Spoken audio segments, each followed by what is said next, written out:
Hi guys, and welcome back to my channel, where today we're going to look at 10 safe plants to use in a range of setups that are more high humidity, arboreal style setups.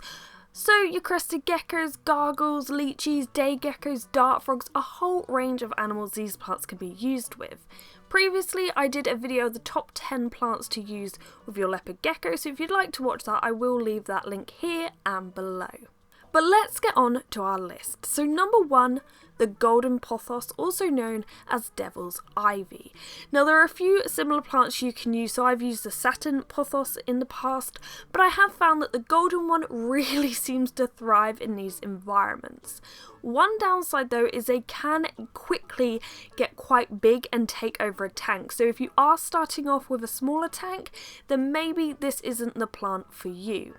In larger tanks, however, not only can their giant leaves provide shelter, but their vines are usually strong enough to support the weight of most geckos.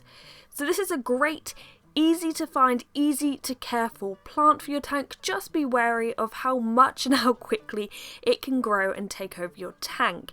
Here you can see in Drogo's tank, the pothos has actually not only grown along his branch, but it is now shooting off aerial roots all along it. And also it's about to outgrow the tank. Number 2, the snake plant. So this made an appearance in my safe plant list for leopard geckos. Though it is a succulent and may be better suited in an arid tank, it can also do well in higher humidity. Maybe in the long run it wouldn't last as long, but it still seems to do fairly well in my tanks. These can get quite tall. They have broad, strong leaves that many geckos like to sleep on, and they don't tend to spread out too far, so they are great for various sized tanks. Number 3 is the creeping or climbing fig. Now I see this a lot do very well in frog tanks, as this plant needs to be kept moist and in high humidity. I recently added one into Lyra's tank and it's already beginning to spread up the background, and this is actually why I wanted to add it in, because naturally it will climb and cover the background, which I think looks a lot nicer than a plain background. I also particularly like it because the leaves aren't overwhelmingly big like the pothos, which sometimes does actually end up blocking out light. Climbing figs do really well in bright, indirect light. Number 4, bromeliads. So bromeliads come in all shapes and sizes. Some, like the guzmania, prefer to be planted in the ground, though technically as an epiphyte they can go on, like in the wild they would grow on trees or other plants, so they don't necessarily need to be planted. However, in a tank setting, just due to the size of a bromeliad like this, it's probably better planted in the ground.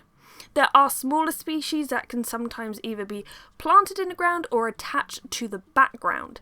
And in my experience, not only do these provide a nice pop of colour in the tank, but they also provide a natural water dish. So many a times I have found my geckos drinking from the crown of the plant. Number 5, baby tears. So if you wanted a plant that could cover the floor in teeny tiny leaves, then baby tears may be for you.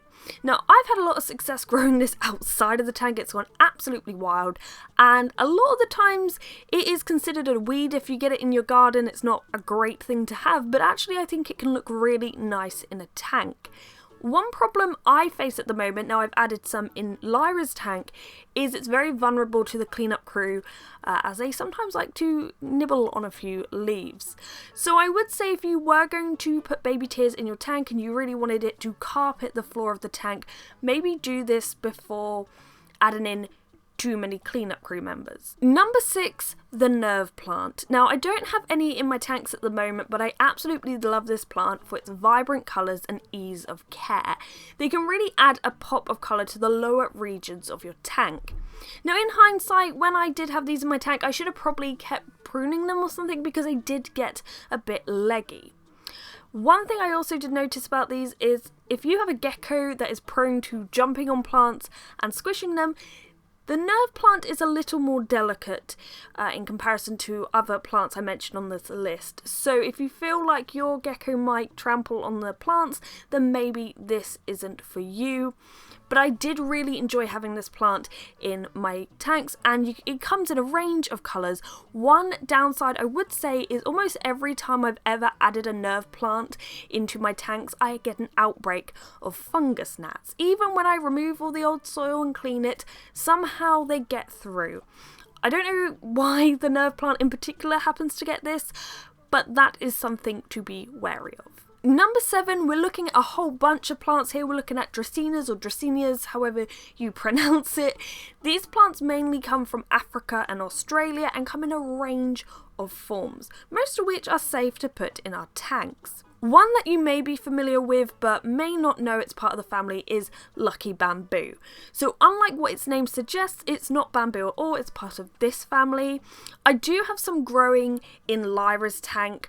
I can't say she necessarily interacts with it much, but it's there, it keeps growing. It might be good for, say, a day gecko or something, but definitely just an easy plant to add into your tank. Number 8, the Coleus. I think that's how you pronounce it. This plant is native to Southeast Asia through to Australia. Its leaves usually come in a variety of colours, although we did grow ours from seed, and for some reason we've been very unfortunate that all of ours just has green leaves. However, they do flower. They have very pretty purple flowers on them, and Drogo has it in his tank and it kind of has taken over, as you can see. I've had to cut a bit back, and also a piece broke off of the main plant, popped it in water for a bit, it grew these amazing roots, and we've managed to plant it back in the tank.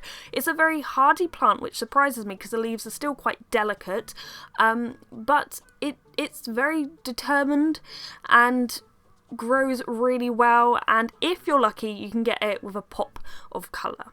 Number 9, the Wandering Jew, sometimes known as an inch plant. Now if you struggle to keep plants alive, this one does not give up. Like, even in bad conditions, it can lay dormant for a while, and as soon as you cut off a bit of stem, put it in some water, it just comes back alive. Like, it is very, very good for people who aren't great with plants. Now, this usually has a nice pop of purple colour to it, so if you're looking at your tank and you're thinking, oh, my tank's a bit too green, I need some colour, this could be a great one to add. I would say keep on top of pruning it though, because it can get quite leggy and just flop about. So keep it trim and it should look good. And number 10, an aluminium plant. Or you might prefer me to call it an aluminum plant. I sometimes refer to this plant simply as a pilea. These plants tend to grow fairly well in clumps, they're quite easy to find in houseplant sections, and can be great for covering low-lying areas in the tank.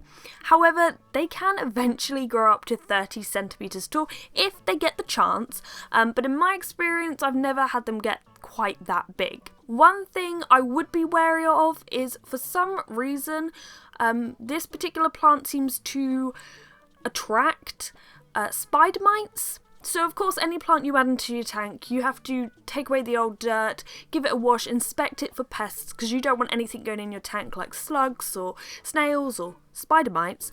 But for some reason this pilea, when you look it up, spider mites come up. So that was my list. There are so many more plants you can choose from, and so many more that I've personally used, so don't feel limited to just these ones. But these are just ones I know that I've had experience with, I know they're fairly easy to care for, and easy to find. So I hope this has helped. If you haven't already, please subscribe. But thank you for watching, guys, and goodbye.